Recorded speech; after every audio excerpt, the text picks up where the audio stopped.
ভিডিওর শুরুতেই আপনাদের সাথে পরিচয় করিয়ে দিতে চাই ওয়ার্ল্ডের অন্যতম পিসিবি প্রস্তুতকারক কোম্পানির সাথে। ইন্ডাস্ট্রিয়াল কোয়ালিটির পিসিবি বোর্ড অর্ডার করার জন্য ভিজিট করুন www.pcboa.com। ওয়েবসাইটে আসার পর পিসিবি ওয়ের এর সমস্ত সার্ভিসের তথ্যসমূহ পেয়ে যাবেন। মাত্র $5 1 or 2 লেয়ারের পিসিবি অর্ডার করতে পারবেন। এছাড়াও $30 ফ্রি শিপিং সহ সর্বোচ্চ 20 পিস পিসিবি অ্যাসেম্বলি করাতে পারবেন।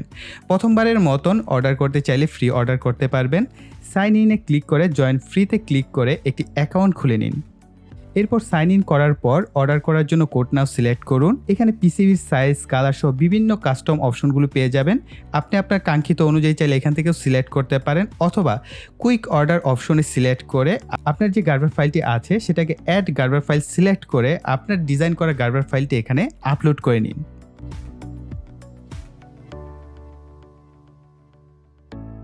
গার্বার ফাইলটি আপলোড হয়ে গেলে আপনার কাঙ্ক্ষিত কালার, কোয়ালিটি, থিকনেস সহ বিভিন্ন অপশন রয়েছে, সেগুলো আপনার কাঙ্ক্ষিত অনুযায়ী সিলেক্ট করে নিন। এরপর সেভ টু কার্ট সিলেক্ট করুন। এরপর প্রসেস টু চেক আউটে ক্লিক করে ঠিকঠাক মতো শিপিং অ্যাড্রেস দিয়ে আপনার পছন্দের পেমেন্ট অপশন সিলেক্ট করুন। পেমেন্ট অপশন সিলেক্ট করার পর অর্ডার প্লেসে সিলেক্ট করে আপনার পিসিবি বোর্ডটি অর্ডার করুন।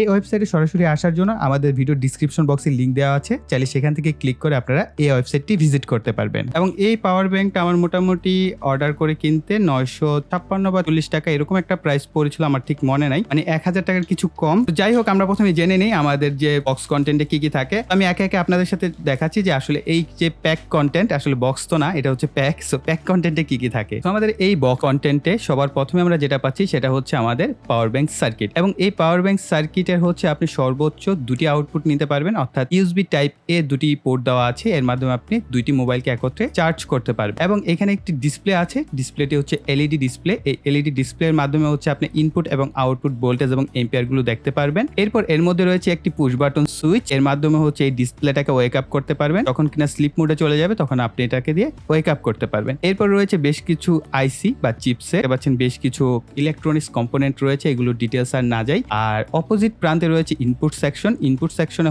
লাইটনিং পোর্ট রয়েছে এবং রয়েছে টাইপ সি। তো বর্তমানে আসলে টাইপ সিটা ইম্পর্টেন্ট, কারণ আমাদের সকলেই স্মার্টফোনই হচ্ছে টাইপ সি থাকে। তো মাইক্রো ইউএসবি এখানে কোনো অপশন দেওয়া নাই, তবে লাইটনিং পোর্ট রয়েছে। আপনার যদি আইফোনের চার্জার থাকে তাহলে আপনি সেটা দিয়েও চার্জ করতে পারবেন। সো ওভারঅল দেখা যাক আসলে এটা কিরকম পারফর্ম করে, সেটা অবশ্যই আমরা দেখবো। এরপরে হচ্ছে মাউন্ট করার জন্য একটা অংশ, সেটার মধ্যে হচ্ছে আমাদের সার্কিটটাকে মাউন্ট করতে হবে বা আমাদের সার্কিটটাকে প্লেস করতে হবে। এরপর রয়েছে টপ এবং বটমকে কভার করার জন্য দুটি অংশ। তো এই দুটি অংশ প্লাস্টিক হলো কিরকম যেন একটু টকটক শব্দ করে, অর্থাৎ উন্নত মানের প্লাস্টিক এই দুইটা ব্যবহার করা হয়েছে। সাথে পাচ্ছেন খুবই ছোট সাইজের কিছু স্ক্রু। আর এটা হচ্ছে ডিসপ্লেকে কভার করার জন্য, এটার ফলে আমরা হচ্ছে দূর থেকেও ডিসপ্লেটাকে ক্লিয়ার দেখতে পারবো। 7 সেগমেন্ট ডিসপ্লে কিন্তু দূর থেকে এরকম ক্লিয়ার ভাবে বোঝা যায় না, তার জন্য উপরে একটা প্রোটেক্টর ব্যবহার করতে হয়। এই প্রোটেক্টরটির মাধ্যমে আমরা ডিসপ্লেটাকে ক্লিয়ার দেখতে পাবো। সো এটা উড়ে গিয়েছিল, সো উড়ে গেলে আর খুঁজে পাওয়াটা খুব কঠিন হয়ে যেত। আরো এখানে পাচ্ছেন বেশ কিছু সাপোর্টিং ক্লিপ এবং সুইচের যে আমাদের বাটন, সেই বাটনটাকে প্রেস করলে যেন কি হয়। সো এটার জন্য হচ্ছে আমাদের একটি পুশ বাটন সুইচের উপরে কভার রয়েছে, আর আরেকটা পলির ভিতরে রয়েছে এই অংশগুলো, এটার ভিতর থেকে বের হবে আরেকটা। সো এটা হচ্ছে মোটামুটি ট্রান্সপারেন্ট বডি, আর এর পাশে এটাও মোটামুটি সেমি ট্রান্সপারেন্ট বলতে পারেন, তবে ব্ল্যাক কালারের হচ্ছে এই অ্যাক্রিলিক শীটটা। সো এই ব্ল্যাক কালার দিয়ে করা হয়েছে। তো ওভারঅল আই থিঙ্ক লুকটা ভালোই হবে। আর এই পাশ থেকে হচ্ছে আমরা এটার যদি কভারটা খুলে ফেলি তাহলে এটা পুরোটাই হচ্ছে পলি দিয়ে দেওয়া। আমি খুলে ফেলছি।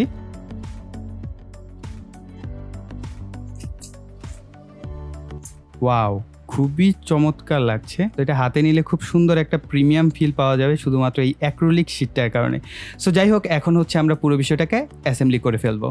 সো আমি পাওয়ার ব্যাংকটি তৈরিতে এই ধরনের 18650 চারটি লিথিয়াম ব্যাটারি ব্যবহার করছি। পুরাতন ল্যাপটপ প্যাক থেকে আমি কালেক্ট করেছি। তো এগুলোর ক্যাপাসিটি চেক করা হয় নাই, বর্তমানে বাংলাদেশের যে কারেন্টের যে অবস্থা। সো এটার লম্বা সময় ধরে যে আমি এটার ক্যাপাসিটি চেক করব, সেটা আসলে আমি পারি নাই। সো দুঃখিত, আসলে আমি নিজেও জানি না এগুলোর রিয়েল ক্যাপাসিটি কত হবে, তবে আমি ধারণা করতে পারি যে 1500 mAh এর উপরে থাকার কথা। তবে আপনারা চেষ্টা করবেন যে ভালো মানের ব্যাটারি এই ক্ষেত্রে ব্যবহার করতে, কেননা এই যে সার্কিটটা, এই সার্কিটটা কিন্তু সর্বোচ্চ 20,000 mAh পর্যন্ত ধারণ ক্ষমতা রয়েছে। আপনি যত বেশি এমএএইচ এর দিবেন তত ভালো ব্যাকআপ পাবেন। তো আপনারা এখানে দেখতেই পাচ্ছেন আমি দুটি করে ব্যাটারিকে হচ্ছে ডাবল সাইডেড কস্টেপ দিয়ে এইভাবে লাগিয়ে নিয়েছি এবং এখানে কিছুটা সোল্ডার করে নিয়েছি। এখন আমি আপনাদের দেখাচ্ছি আপনারা কিভাবে হচ্ছে সোল্ডার প্রসেসটা করবেন। প্রথমে হচ্ছে এই দুইটা পজিটিভের জন্য একটা লাল তারকে আমরা সোল্ডার করে নিয়েছি, আমি দেখাচ্ছি। তো এইভাবে হচ্ছে আমি সোল্ডার করেছি তারগুলোকে, দেখেন। তো তারের মাথাও কিন্তু আমি রাং লাগিয়ে নিয়েছি, এই কারণে এরকম সিলভার কালার দেখতে পাচ্ছেন। তো এরপর হচ্ছে কালোটা একটু বেশি বড় নিবেন, কেন বড় নিবেন সেটা আমিও দেখাচ্ছি। আমরা জাস্ট এইখানে এই এটাকে সাপোর্ট দেই। এরপর আমরা অপর দুইটা ব্যাটারিকে একই প্রসেসে সোল্ডার করে নিব। এরপর আমরা ব্যাটারি প্যাকগুলোকে উল্টো করে আমরা এইখান থেকে হচ্ছে এটাকে সোল্ডার করব।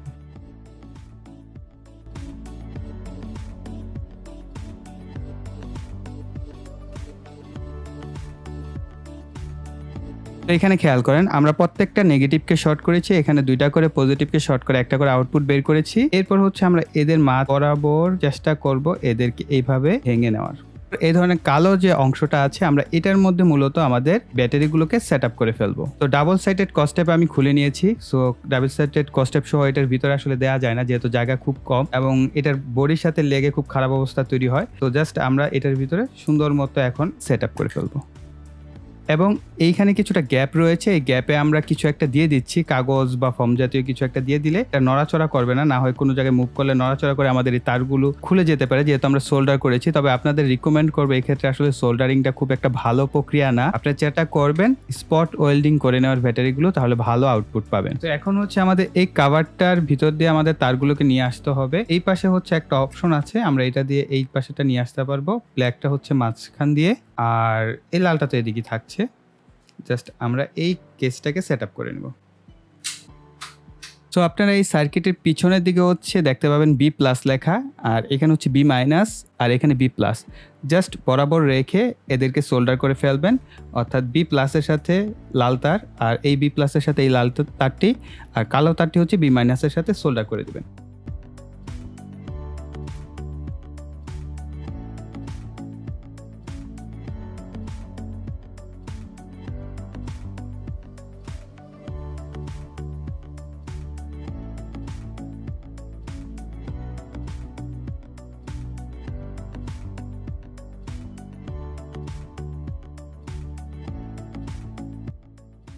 তো এখন আমরা হচ্ছে এর যে স্ক্রুগুলো আছে সেই স্ক্রুগুলো লাগিয়ে নিব।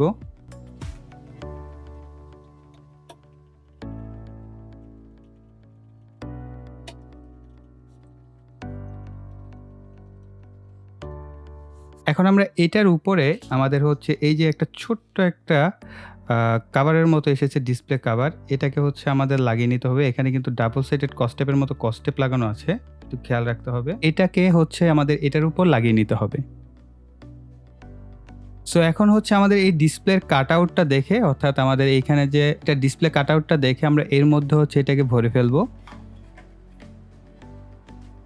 এরপর হচ্ছে আমরা দুই পাশের যে এইখানে সাপোর্টগুলো আছে সামনে এবং পিছনে, সেগুলো হচ্ছে আপনারা দেখে নেবেন হোল করা আছে। তো এই পাশেরটা হচ্ছে আমরা ইউএসবির জন্য এটা, আর এই পাশে হচ্ছে এটা। তো এই দুইটাকে হচ্ছে আমরা দেখে নিব, হোলটা দেখে পরে হচ্ছে আমরা এদের নাটগুলো লাগিয়ে ফেলবো।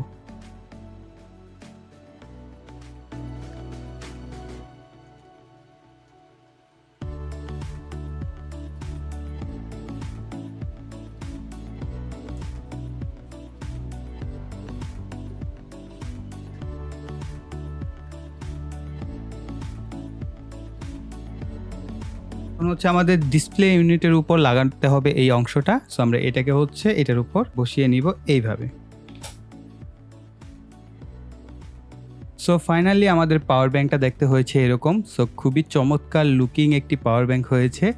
সো এই পাওয়ার ব্যাংকের বিশেষ কয়েকটা দিক আছে, সেটা হচ্ছে একটা ফাস্ট চার্জিং সাপোর্টেড, অর্থাৎ আপনি যদি এটা দিয়ে ইনপুট এবং আউটপুট নেন, এটা 9 ভোল্টে হচ্ছে আপনি চার্জ করতে পারে। আমরা সাধারণত জানি ফার্স্ট যে চার্জিং মোড সেখানে হচ্ছে আপনার 9 ভোল্টে চার্জ হয়, আর হচ্ছে 1 এম্পিয়ারের উপরে চার্জ হয়, 2 এম্পিয়ার বা 2 এম্পিয়ার রেটের উপরেও কিন্তু অনেক সময় চার্জ হয়। যেহেতু এই কোম্পানি ক্লেম করছে তারা হচ্ছে 22.5 ওয়াটে ম্যাক্সিমাম হচ্ছে তারা চার্জ করতে পারবে। তবে এটা বিশেষ ক্ষেত্রে হচ্ছে আপনি ম্যাক্সিমাম আউটপুটটা পাবেন, সবসময় যে এটার আউটপুটটা এরকম হবে তা না। আর এটা ডিসপ্লেতে আপনারা দেখতে পাচ্ছেন যে কত পার্সেন্ট চার্জ আছে, আর হচ্ছে ভোল্ট এবং এম্পিয়ার দেখানো হচ্ছে। সো উপরে আবার ছোট্ট করে লেখা আছে আউট নাকি ইন। আপনি যদি ইন করেন তাহলে এখানে ইন লেখা আসবে। উপরে হচ্ছে এম্পিয়ারটা দেখাবে উপরের 2 ডিজিটে, আর নিচের 2 ডিজিটে হচ্ছে আমাদের ভোল্টেজটা দেখাবে। সো এখন হচ্ছে আমরা এটার ইনপুটটা দেখব। যদি আমি আমার স্যামসাং এর ফার্স্ট চার্জার দিয়ে চার্জ দিই তাহলে দেখতে পাবেন এর ইনপুট কত হয়। আমরা টাইপ সি ব্যবহার করব, সুইচটাকে অন করে দিচ্ছি। সো আপনারা দেখতেই পাচ্ছেন অলমোস্ট কিন্তু এখানে 9 ভোল্ট দেখাচ্ছে, আর 1.9 এম্পিয়ার পর্যন্ত কিন্তু ইনপুট ম্যাক্সিমাম আমরা পাচ্ছি। এবং এখানে একটা বিষয় হচ্ছে আপনার ভোল্টেজ এখন হচ্ছে 77% ব্যাটারিগুলো চার্জ আছে। যখন কিনা এই ব্যাটারিগুলো চার্জ 20% এর নিচে চলে আসবে তখন আমরা এই 2 এম্পিয়ারের উপরে পাবো। সো এখানে দেখতে পাচ্ছেন 1.8 এম্পিয়ার রেট কিন্তু আমাদের অলমোস্ট উঠে গেছে। তো এইভাবে হচ্ছে, অর্থাৎ আপনার যদি ব্যাটারির চার্জ কম থাকে তখন আমাদের সার্কিটটা হচ্ছে ইন্টেলিজেন্ট মোড আছে। এখানে দেখতেই পাচ্ছেন বিভিন্ন আইসি টাইসি আছে, এরা ইন্টেলিজেন্ট মোডের মাধ্যমে হচ্ছে এর এম্পিয়ার রেটটা বাড়িয়ে দিবে। এবং যখন কিনা আপনার ভোল্টেজ যখন 80% হবে বা 90% হবে তখন কিন্তু দেখবেন এই যে এম্পিয়ার 1 এম্পিয়ার বা 500 মিলি এম্পিয়ার এরকম নিচে নেমে আসে। আমরা এটাকে অন্য একটা চার্জার দিয়ে ইনপুট দেই, সাপোজ আমরা এটা কোনো ফাস্ট চার্জার না, এটা নর্মাল একটি চার্জার। সো আমরা এটা দিয়ে যদি ইনপুট দেই তাহলে আমাদের ইনপুট কত ভোল্ট এবং কত এম্পিয়ার হয় সেটাও দেখা যাক। তো আপনারা দেখতেই পাচ্ছেন এখানে কিন্তু আমাদের 5 ভোল্ট চলে আসছে, 4.9 বা 5.2 ভোল্ট বা 4.8 ভোল্ট এই ধরনের ভোল্টেজটাই থাকবে। এবং এখানে দেখতে পাচ্ছেন এম্পিয়ার রেটটা কিন্তু 3.2। তো এখন বলতে পারেন ভাই 5 ভোল্টে চার্জ দিলে তো তাড়াতাড়ি চার্জ হবে, এটা না আসলে বিষয়। আপনি হচ্ছে ভোল্ট এবং এম্পিয়ারকে গুণ দিলে ওয়াট পাবেন। তো এখানে হচ্ছে আমরা যদি 5 3 5 15 ওয়াট রেটে হচ্ছে আমাদের এখানে চার্জ হচ্ছে, কিন্তু আগে কিন্তু 9 দুগুণে 18, ঠিক আছে। তার মানে হচ্ছে ওই ক্ষেত্রে কিন্তু আমরা ওয়াটটা বেশি পাচ্ছি, অর্থাৎ ফাস্ট চার্জিং মোডটা হচ্ছে আমরা সেই ক্ষেত্রে পাচ্ছি। অলরাইট, সো এখন আমরা আউটপুটটা চেক করব। সো আউটপুট চেক করার জন্য হচ্ছে আমি আমার স্যামসাং এর যে A51 এই মোবাইলটি ব্যবহার করছি, এবং এখানে আমরা চার্জ দেখতে পাচ্ছি 43% চার্জ আছে। সো আমরা চার্জ ইনপুট করি। সো এখানে দেখেন 9.4 ভোল্টে হচ্ছে আমাদের মোবাইলটা চার্জ হচ্ছে এবং এম্পিয়ার হচ্ছে 1.5। তো যদি এখানে আমাদের চার্জ 20% এর নিচে থাকতো তাহলে এম্পিয়ার রেটটা আরো বেশি থাকতো। এবং এটা মনে রাখবেন, যখন আপনার মোবাইল অলমোস্ট ফুল চার্জের কাছাকাছি চলে আসবে ধীরে ধীরে এর এম্পিয়ার রেটটা কমতে থাকবে। তো এটা একটা টেকনোলজি বলতে পারেন, এটা একটা ইন্টেলিজেন্ট মোড, এটার কারণে কিন্তু আমাদের মোবাইলের যে ব্যাটারিটা সেটা সেফ থাকে। তো এই হচ্ছে ইনপুট আউটপুট চেক করলাম। এখন আমরা অ্যাকুরেসিটা একটু চেক করব এই ধরনের একটি ইউএসবি টেস্টার দিয়ে। সো আসলে এই ইউএসবি টেস্টার কতটা কার্যকর সেটা আমার ধারণা নেই, তারপর আমরা দেখবো এই ইউএসবি টেস্টার এবং এটার ভ্যালু কতটা কাছাকাছি হয়। তো আমরা এটাকে প্রথমে ইনপুট করব, দেন হচ্ছে আমরা আউটপুটটা নিব। উল্টা হয়ে গেছে, যাই হোক। সো এখানে কিন্তু ডিসপ্লেতে 9.4 দেখাচ্ছে আর এখানে 9.25 ভোল্ট দেখাচ্ছে এবং 1.38, এবং এখানে হচ্ছে আমরা এম্পিয়ার পাচ্ছি 1.6। এই ইউএসবি টেস্টার কিছুটা ভ্যালু হচ্ছে আপনার কম বেশি দেখায়, আসলে দুইটাই যে অ্যাকুরেট তা না, কিছুটা কম বেশি ভ্যালু কিন্তু এখানে ডিসপ্লেতে শো করছে। সো এইটার আপনার দুইটার যোগ করে তারপরে হচ্ছে যদি 2 দ্বারা ভাগ দেন তাহলে হচ্ছে মোটামুটি কাছাকাছি একটা অ্যাকুরেট মান পেতে পারেন। তো যাই হোক, আমরা এইটা দেখলাম। এখন অন্য একটা ইউএসবি পোর্ট আছে, এখানে দুইটাই ইউএসবি পোর্ট, আমরা দেখি দুইটারই কি একই রকম আউটপুট দেয় কিনা। তো আমরা প্রথমে আমাদের এটারটা দেখি কি অবস্থা। তো প্রথমে আমরা পাওয়ার ব্যাংকে দেখি। সো পাওয়ার ব্যাংকে দেখতে পাচ্ছেন 9.4 ভোল্ট এবং 1.44 হচ্ছে এম্পিয়ার। সো এটা হচ্ছে আমরা 2 নাম্বার স্লটটা ব্যবহার করছি ইউএসবির, এবং পাশাপাশি আমাদের ইউএসবি টেস্টারও দেখতে পাচ্ছি 9.25 ভোল্ট এবং 1.25 এম্পিয়ার রেটে কিন্তু আমাদের চার্জ হচ্ছে। সো এম্পিয়ারটা একটু আমরা কম বেশি দেখতে পাচ্ছি। আই থিঙ্ক এই দুইটার মাঝামাঝি কোনো একটা ভ্যালু কারেক্ট হবে, যেহেতু এ হচ্ছে কিছুটা বেশি দেখাচ্ছে আর এ হচ্ছে কিছুটা কম দেখাচ্ছে। যাই হোক, আমরা ধরে নিতে পারি যে কাছাকাছি একটা ভ্যালু হতে পারে এদের কিছুটা কম বেশি। তো আমরা এই একটা বিষয়ে মেক শিওর করতে পারলাম যে আমাদের যে আউটপুট আছে এই পাওয়ার ব্যাংকের, দুইটা আউটপুটে হচ্ছে আপনার ফাস্ট চার্জিং দিচ্ছে, অর্থাৎ 9 ভোল্টে চার্জ করার সক্ষমতা আছে এর। এবং আপনার মোবাইল যদি ফাস্ট চার্জিং সাপোর্ট না করে সেক্ষেত্রে কিন্তু আপনি 5 ভোল্টে আউটপুটটা পাবেন। এবং ইনপুটে আমরা দেখতে পারলাম যে ইনপুটে যেহেতু টাইপ সি রয়েছে, অবভিয়াসলি এটা ফাস্ট চার্জিং সাপোর্ট করে। এবং এইখানে দেখতে পাচ্ছেন লেখাই আছে ফাস্ট চার্জার, আর এই পাশে পাওয়ার ব্যাংকের ক্যাপাসিটিটা লেখা আছে। এখানে 20,000 mAh পর্যন্ত হচ্ছে আপনি এটার পাওয়ার দিতে পারবেন, অর্থাৎ ব্যাটারি এটার মধ্যে ইনক্লুড করতে পারবেন। মূলত এইটা হচ্ছে আপনার 21700 ব্যাটারির জন্য তৈরি করা। সেই ব্যাটারিগুলো কিন্তু মোটামুটি আপনার এক একটা 5000 mAh করে হয়। সো সেক্ষেত্রে চারটায় আপনার 20,000 mAh পাচ্ছেন। তো 20,000 mAh এর জন্যই কিন্তু এই পাওয়ার ব্যাংকটা ডিজাইন করা হয়েছে। সো যাই হোক, আমরা সম্পূর্ণ এই পাওয়ার ব্যাংকটি টেস্ট করলাম, দেখলাম এর ইনপুট এবং আউটপুট সেকশন। সো ভিডিওটি কিরকম লাগলো সেটা অবশ্যই কমেন্ট সেকশনে লিখবেন। আর যারা কিনা এখন পর্যন্ত এই চ্যানেলটিকে সাবস্ক্রাইব করেনি, অবশ্যই চ্যানেলটিকে সাবস্ক্রাইব করে পাশের বেল বাটনটি অ্যাক্টিভ করে রাখবেন পরবর্তী ভিডিওর নোটিফিকেশন পাওয়ার জন্য। সো এই বলে এখানে বিদায় নিব। সকলে ভালো থাকবেন, সুস্থ থাকবেন, টাটা।